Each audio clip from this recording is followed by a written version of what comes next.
نبی پاک علیہ السلام کی خدمت میں ایک صحابی آئے. بات مضبوط کر دوں, واقعہ سنایا ہے نا, تو کچھ لوگ سمجھتے ہیں کہ یہ واقعہ ہے, تو میں ایک حدیث پاک امام بہقی کی لکھی ہوئی عرض کرتا ہوں. نبی پاک علیہ السلام کے ایک صحابی آئے اور ان کا سر پھٹا ہوا تھا, خون بہ رہا تھا. سرکار نے فرمایا کیا ہوا؟ عرض کی حضور ایک عورت جا رہی تھی, میری نظر پڑی, ابھی نظر پڑی ہے کہ میرے آگے ستون آ گیا تو میرے سر پہ لگ گیا. نبی پاک صلی اللہ علیہ وسلم نے فرمایا تیرے لیے خوشخبری ہے, اگر دنیا میں تیری غلطی کی تجھے سزا ملی ہے تو پھر رب تجھے قیامت میں سزا نہیں دے گا.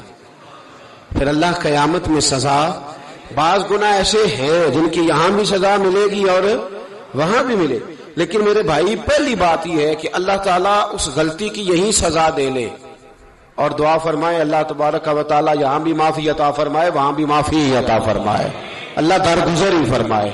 لیکن میرے بھائی ایک تو یہ سزا, ایک سزا یہ ہوتی ہے کہ انسان جب گناہ کرنے لگتا ہے تو اللہ نعمتوں کے دروازے کھولتا ہے, مہلت دیتا ہے. 500 سال تک فرعون کو مہلت دی. کتنے؟ یہاں جو 5 سال حکومت کر لیتا ہے وہ کہتا ہے سب سے قابل میں ہی ہوں, مجھے مہلت جو ملی ہوئی ہے. 500 سال مہلت دی اللہ تعالیٰ نے. اور فرعون کی قوم پر پتہ عذاب کس طرح کے آئے تھے؟ ٹڈیاں مسلط کر دی اللہ نے. یہ گھومتی نہیں چھوٹی سی, ہم اپنی زبان میں اس کو کچھ لوگ مختلف ناموں سے یاد کرتے ہیں, کوئی مکڑی کہتا ہے, کوئی کچھ کہتا ہے.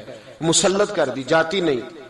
ان پر بنی اسرائیل کے ان مقابل جو فرعون کی قوم تھی ان پر الزام اس طرح کا عذاب آیا کہ مینڈک مسلط کر دی اللہ تعالیٰ. برتن کھولتے تھے اندر مینڈک نکلتا تھا, دنیا کی ہر دوائی استعمال کرتے تھے لیکن مینڈک نکل آتا تھا. تھوڑا سا سمجھا کریں چیزوں کو. ہمارے رنگ نہیں زیادہ گورے کہ ہم پر عذاب نہیں آتا. کوئی بہت زیادہ اللہ تعالیٰ معاف فرمائے دولت نہیں جمع کرا بیٹھے شاہی خزانے میں کہ ہم سے پوچھا نہیں جائے گا. یہ مہلت ہے, مہلت کو مہلت سمجھو. پھر جب پکڑ آتی ہے نا اللہ کریم کی, میں نے دیکھا ہے کروڑوں روپیہ, 6 اولادیں.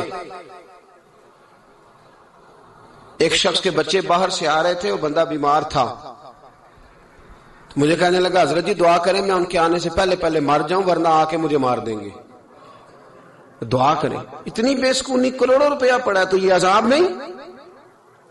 کوئی ضروری ہے کہ پتھر ہی برسیں گے تو سمجھ آئے گی؟ یہ جو سگا بیٹا بوڑھے باپ کے قریب سے گزر جاتا ہے سلام نہیں لیتا تو اس کو عذاب نہیں سمجھتے؟ یہ جو امت کی بیٹیاں, امت کی بچیاں, ہماری بچیاں ایک سال کے اندر 75,000 ہزار بچی ایک ڈویژن سے بھاگ کے شادی کر رہی ہے, اور ایک صوبے سے, تو اس کو آپ اللہ کا عذاب نہیں سمجھتے؟ یہ معمولی بات ہے. نہیں ہمارے رنگ ہو رہے ہیں, ہم بڑے سمارٹ ہیں. 1500 سال مہلت دی نوح علیہ السلام کی قوم کو. کتنے سال؟ بول کے بتائیے, بول کے دوبارہ بولیے. 1500 سال. کوئی آدمی اپنی سمارٹنس پہ خوش نہ ہو جائے کہ 20 سال ہو گئے میں تو نافرمانی بھی کر رہا ہوں, روٹی بھی پک رہی ہے, میں تو حرام بھی کھا رہا ہوں, پھر بھی سب ٹھیک ہے. 1500 سال مہلت دی. پھر حضرت نوح کہنے لگے اللہ میں نے تو بڑا سمجھایا, نہیں باز آتے. تو رب کریم نے فرمایا کشتی بناؤ. اللہ کے پیغمبر کشتی بنانے لگے تو قوم مذاق اڑانے لگ گئی. اب کیا کرنے لگے ہو؟ اب کشتی بنانے لگے ہو, خیر تو ہے, قوم مذاق اڑا رہی ہے. حضرت نوح علیہ السلام کا آپ نے کشتی بنائی, پانی کہاں سے نکلا؟ نہ بارشیں ہوئی نہ سیلاب آئے. ایک تندور تھا, اس کے اندر سے پانی نکلنا شروع ہو گیا. کبھی تندور سے بھی پانی نکلا ہے, پر جب نکالنے والا چاہتا ہے تو وہاں سے بھی ایک تندور سے پانی نکلا. اتنا نکلا, اتنا نکلا, اتنا نکلا کہ قوم ساری ڈوب گئی. قرآن مجید کے صفحات شہادت دیں گے کہ حضرت نوح کی قوم کا بچہ بہ گیا. بچے صرف وہ تھے جو حضرت نوح کے ساتھ ہو گئے, تباہ ہو گئی. اللہ بے نیاز ہے, بے نیاز. 1500 سال مہلت ملے اور تو پھر بھی کہے رب بڑا کریم ہے معاف کر دے گا. 1500 سال تجھے گنجائش دے اور تو کہے کوئی نہیں, بات معافی ملنی چاہیے ابھی بھی. میرے بھائی حضرت صالح علیہ السلام کی قوم حضرت صالح نے تبلیغ شروع کی تو کہنے لگے پہلے معجزہ دکھاؤ. جی آج تو نہیں نا لوگ معجزے مانگتے. آج بھی لوگ کرامتے اور معجزے، اللہ معاف کرے، جو چیزیں معجزہ تو ہو نہیں نہ سکتا، لیکن آج بھی لوگ، آپ یقین کریں، کہتے ہیں یہ بڑی نمازیں پڑھتا ہے تو پھر بخشا کیوں نہیں گیا، پھر کیوں نہیں منو سلوا کیوں نہیں اترا اس پر، پھر میں بھی اسی طرح ہی ہوں، کیا اس کے اندر خوبی آ گئی؟ مولوی بھی ویسے ہی ہے، صوفی بھی ویسے ہی ہے. لوگ مانگ نہیں رہے، لوگ دلیلیں مانگ نہیں رہے، ابھی بھی لوگ بحث نہیں کرتے. کیا فرق آ گیا جی؟ ویسے ہی ہیں سارے. اللہ تعالیٰ سے ڈرنا چاہیے. ہمیں سامنے والے کی طرف دیکھ کر صحیح ہونے کا حکم نہیں ہے، ہمیں اپنی اصلاح کا حکم ہے. اپنی طرف دیکھ کے اپنے آپ کو ٹھیک کرنے کا. الزام لگا کے گزر جانا، اس کا کوئی مطلب. سنو اور یاد رکھو، حضرت صالح علیہ السلام سے کہنے لگے پہلے معجزہ دکھائیں. تو حضرت صالح علیہ السلام نے فرمایا اونٹ کہاں سے پیدا ہوتے ہیں؟ کہا اونٹنی کے بطن سے. فرمایا آؤ میں تمہیں پہاڑ کے اندر سے اونٹنی پیدا کر کے دکھاتا ہوں. کہاں سے؟ پہاڑ کے اندر سے. حضرت نوح ساتھ لے کے گئے تو پہاڑ کے اندر سے اونٹنی نکلی، اور اونٹنی بھی گابن تھی، اس کے پیٹ میں بچہ. اور اونٹنی اتنا دودھ دیتی تھی کہ ساری بستی دودھ پی جاتی تھی، پھر بھی دودھ بچ جایا کرتا تھا. لیکن حضرت نوح علیہ السلام نے فرمایا تم نے دیکھ تو لیا یہ اسے، یہ جتنا دودھ دے گی روٹی بھی اتنی کھائے گی. ایک دن تم سارے پانی پیو گے، ایک دن یہ سارا پانی پیا کرے گی. ایک دن تم سارے باقی جانوروں کو گھاس کھلاؤ گے، ایک دن یہ اونٹنی. اور اونٹنی کا نام کیا؟ ناقۃ اللہ، اللہ کی اونٹنی. کس کی اونٹنی؟ نام کیا ہے؟ اللہ کی. یہ اللہ کی اونٹنی ہے. تو حضرت نوح علیہ السلام کی اونٹنی. فرمایا اس کی بے ادبی نہ کرنا. باز نہیں آئے لوگ، باز نہیں آئے. کہنے لگا جی دودھ دینا تو ٹھیک ہے، پر یہ جو سارا پانی پی جاتی ہے نا، یہ صحیح نہیں. یہ جو ساری گھاس کھا جاتی ہے یہ نہیں ٹھیک. دودھ دینا تو ٹھیک ہے پر یہ نہیں صحیح. آپ نے فرمایا اسے کچھ نہ کہنا، اللہ کی اونٹنی ہے. میں کہا کرتا ہوں ان لوگوں نے ناقۃ اللہ کی بے ادبی کی. حضرت نوح علیہ السلام کی اونٹنی کی ٹانگیں کاٹ دی، صالح علیہ السلام کی. اور دیکھو اللہ بڑا بے نیاز ہے، اگر پیدا کرنا جانتا ہے تو حفاظت کرنی نہیں جانتا.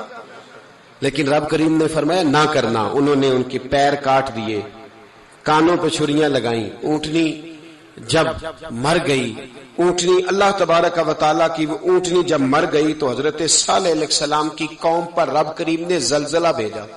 اذا زلزلت الارض زلزالہا، جب زلزلے آئیں گے اور جب ان کا زلزلہ آنا زلزلہ آتا ہے نا، کیا کرتی ہے قوم؟ لا الہ الا اللہ، لا الہ الا اللہ، کلمے جاری ہو جاتے. بلکہ ایک دفعہ ایسا بھی ہوا کہ مسجدوں میں اعلان ہونے لگے زلزلہ آ رہا ہے. جو فجر کے لیے نہیں اٹھے زلزلے کے لیے وہ بھی اٹھ گئے. جن کا دعویٰ ہے نا میری سویرے آنکھ نہیں کھلتی، ان کی لگی نہیں کتنے گھنٹے، بعد میں بھی نہیں لگی. ٹی وی پہ اعلان ہوتے رہے کوئی نہیں آ رہا، سو جاؤ چپ کر کے. لیکن آنکھ لگی. موت سے تو ڈرتا ہے، اللہ سے ڈرتا ہی نہیں. موت کا خوف ہے، رب کا نہیں. زلزلہ آیا، ساری قوم تباہ ہو گئی. بتاؤ اگر ناقۃ اللہ کی گستاخی ہو تو اللہ ناراض ہو جاتا ہے، اور اگر اولیاء اللہ کی ہو، اگر اولیاء اللہ کی ہو تو رب ناراض نہیں ہوتا. شرم نہیں آتی لوگوں کو داتا صاحب کی بے ادبی کرتے، شرم نہیں آتی لوگوں کو غوث اعظم کی گستاخی کرتے، حیا نہیں آتی جنہوں نے دین پھیلایا ان کی بے ادبی. میں درد سے کہتا ہوں، رو کے کہتا ہوں، اور اگر کلیجہ پھٹ سکے تو میں دکھاؤں زخم کتنے. ایک حج کے موقع پر ایک بابا جی، اس سال 4,80,000 روپے کا پرائیویٹ حج تھا، اور بابا جی کی کیفیت کمزور تھی، بیچارے بیمار تھے. اس کے باوجود وہ گئے. بوڑھے آدمی، جا کے بیٹھیے، بزرگ، اور کتنی مشکل ہے وہاں منا، مزدلفہ، عرفات، طواف زیارت. کتنا مشکل کام ہے طواف زیارت کرنا، طواف وداع کرنا. کس کٹھن سے حج کیا، بڑھاپے میں پیسے بھی لگائے. اور جب وہ روضہ رسول پہ گئے صلی اللہ، اور انہوں نے جا کے نبی پاک صلی اللہ علیہ وسلم کے روضے کی طرف منہ کر کے درود شریف پڑھا تو ایک ملا نے اٹھ کے کہہ دیا تو مشرک ہے. تو میری روح کانپی. میں نے کہا تجھے شرم نہیں آئی، حیا نہیں آئی؟ اس کی عمر دیکھ، کس بڑھاپے میں کہاں سے چلا، کہاں آیا. یہ مشرک ہوتا تو کسی مندر میں جاتا، یہ مشرک ہوتا تو کسی گرجے میں جاتا. یہ مشرک نہیں، یہ مومن ہے. اور یہ وہ والا مومن ہے جس کے سینے میں دل جب دھڑکتا ہے تو خالی دھڑکتا نہیں، ساتھ وہ محمد عربی پہ درود و سلام بھی پڑھتا ہے. شرم نہیں آتی لوگوں کو؟ اتنی بڑی گستاخی کرتے. جو روضہ رسول پہ آیا مشرک ہے. میں نے تو ایک مولوی کو صاف صاف کہا تھا، میں نے کہا اگر میں مشرک ہوں تو نکالو، مشرک کا داخلہ تو یہاں ویسے ہی منع ہے. شرم نہیں آتی؟ اپنی زبان کا ایک پاس کرو کچھ. اتنا ظلم، اتنی بڑی فرقہ واریت امت میں، اتنا امت کو تقسیم کرتے ہو، تمہیں شرم نہیں آتی؟